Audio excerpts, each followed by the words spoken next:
पप्पा सध्या हगवण्यांची ती केस ऐकलात. लव्ह मॅरेज होता. 52 तोळे सोना दिल्यानी आणि एक फॉर्च्युनर गाडी दिल्यानी. तुम्ही काय दिलात? मी काय नाही, एक लक्षात ठेव. मी दिले नुसतं नारळ आणि मुलगी. पण ही कशी माहिती वृत्ती ही आपल्या मालवणी माणसाकडे तू बघ. आपल्याकडे हुंडाबळी होतात कधी नाही ना. ही वृत्ती आहे.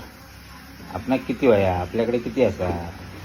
आणि तुझ्या सासरे बघितलं ना काय, माका तिकडे खर्च पण करू देऊ ना. लग्नात सगळं खर्च त्यांनी केलं ना तिकडं. तू पोरू तर म्हणला आम्ही आपला आमचं काय वयामध्ये तो खर्च केलो. तुका काय घातला असता ठीक आहे, हरकत नाही, सगळं ठीक आहे. पण ही वृत्ती असता. आपल्याकडे किती आहे, आपला किती वया, मुलीकडसून किती अपेक्षा करायची, म्हणजे सुनेकडसून.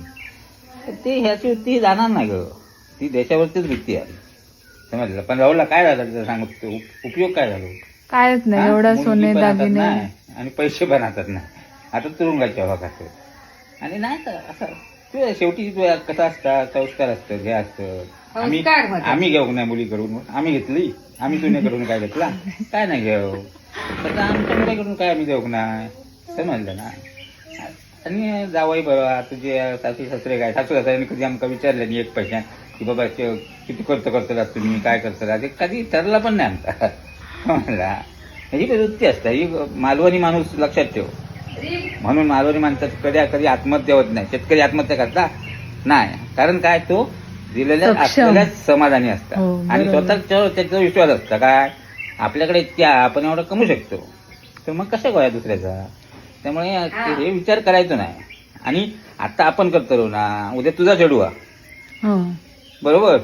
तुझ्या चढवा मी समजा त्यांनी घेतले नाही असता, त्याच्या चढवा होता लागला असतं ना. तुमच्या चढवा किती खर्च करतो लागणार नाही होता.